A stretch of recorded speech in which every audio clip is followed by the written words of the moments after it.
Welcome back to another episode of 5 Minutes Later, where it's my job to take the scariest urban legends from around the world and bring them to life in cinematic form. If you like scary stories, creepypastas, unsolved mysteries, then make sure to hit that subscribe button so you can catch our new episode every single Friday at 8 a.m. Arizona time. Also, don't forget to check out our podcast available on Spotify and Apple Podcasts. Now let's get into this week's story, which is titled Possessed and Forgotten. This story comes from a Reddit user. I was an au pair in a wealthy family's home. Parents were mostly absent and left me to take care of the 3 kids, ages 9, 6, and 2. The house had no internet or cell phone service, which was fine because they gave me a landline in case of emergency and made it very clear that I was not allowed to leave the property for any reason. On the first night after the parents left and the children were asleep, I began exploring. The layout of the house felt oddly familiar, like déjà vu on steroids. Everything was in its place, and it felt like no one had lived there in years. It was eerie. I checked all the locks and found that only the front door had a working keyhole. All the other doors just pushed open. The bedrooms were all empty except for the children's room.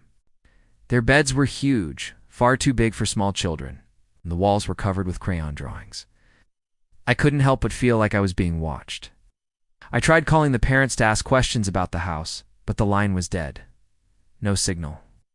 I tried again in the morning, and still nothing. With no answers and feeling weirded out, I decided to focus on preparing breakfast for the children and settled in for what would be a very strange week. I discovered that the power went out automatically each night at 11 p.m. and came back on at 7 a.m., and that there was no way to control it. The TV didn't have a remote and seemed to change channels on its own. Then it would start playing old black and white horror movies. There were some books lying around the living room, so I started reading them when I wasn't busy. They were old and creepy. One was titled How to Summon Spirits. Another was a journal of some kind, detailing strange rituals and experiments conducted by the previous owner of the house. I remember writing something along the lines of, "I must resist the urge to perform these rituals, even if it means certain death before falling asleep." The next day, I heard scratching noises coming from inside one of the walls. I called out to the kids, but they were outside playing and I could hear them respond. At first I thought it was just a mouse or some other small animal, but the noise continued all day long. Every night when I went to sleep, I would hear the sound of dragging metal moans. I never saw anything, but I could hear footsteps near my bedroom, like someone walking back and forth slowly. Then I would hear whispering, but only when I closed my eyes. As soon as I opened them, the sound stopped. I would see the children standing by my bed sometimes, but they always looked different, like their eyes would glow red. Then they would walk away, and I'd hear their voices, distorted and inhuman. The whispering drove me insane. I couldn't focus on anything else, and I became terrified to close my eyes. One day, the oldest child asked me if I had seen his sister. She hadn't come out of her room for days, and he was worried. Of course I said no, but we can go check on her. He nodded and held my hand. We walked down the long hallway towards his sister's room. The baby sister hadn't come out since Sunday, so we were getting worried. But as we got closer, the scratching sounds started up again. Then we heard a knock coming from inside the room. It sounded like someone knocking the wall from the other side. We stood there listening intently. Then the knocking stopped and we both stared at the door, frozen in fear. Then the oldest child screamed and ran. I didn't know if he was afraid of whatever was in there, or if he was trying to get away from me, but I chased after him. As I rounded the corner, I tripped over something and fell face first onto the floor.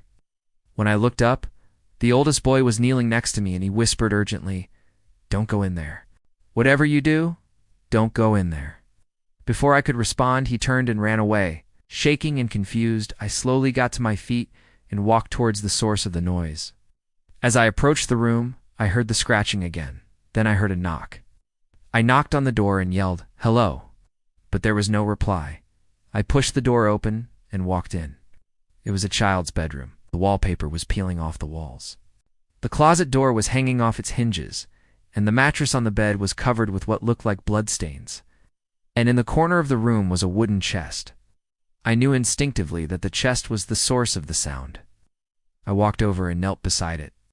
The wood was smooth and cool to the touch, and I could feel vibrations coming from inside. I hesitated for a moment, then lifted the lid.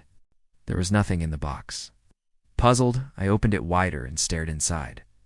That's when I saw it. A narrow crack in the wood at the bottom. I reached inside and felt something soft. I pulled it out, and my heart skipped a beat. It was a doll. It had no face and a jagged, uneven grin carved into the wood. Then I noticed two things pinned to its dress, 2 keys. They were identical except for the fact that one was slightly larger than the other. I tried the smaller key in the lock of the bedroom door and it fit. Relieved that I now had a way to escape the room, I turned to leave. That's when I heard a voice behind me say, "Oh, so you found the box." I whirled around and saw the little girl standing there. She had no eyes, and her mouth was twisted into a horrifying smile. Then she vanished. I screamed and ran for the front door, fumbling with the key. I managed to get it open and stumbled outside.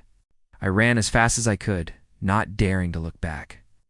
I could hear the little girl screaming and laughing, urging me to go faster, to run for my life. I didn't stop until I reached the main road. Then I started walking, hitchhiking, thumbing rides, doing whatever I could to get away from that house. I never looked back. I still have the keys somewhere, though I don't know where. And sometimes, late at night, I swear I hear scratching coming from inside my walls. Thank you guys so much for watching. If you enjoyed this story, then check out this playlist right here for more scary stories. Also, don't forget to hit that subscribe button and join our community to suggest future story ideas.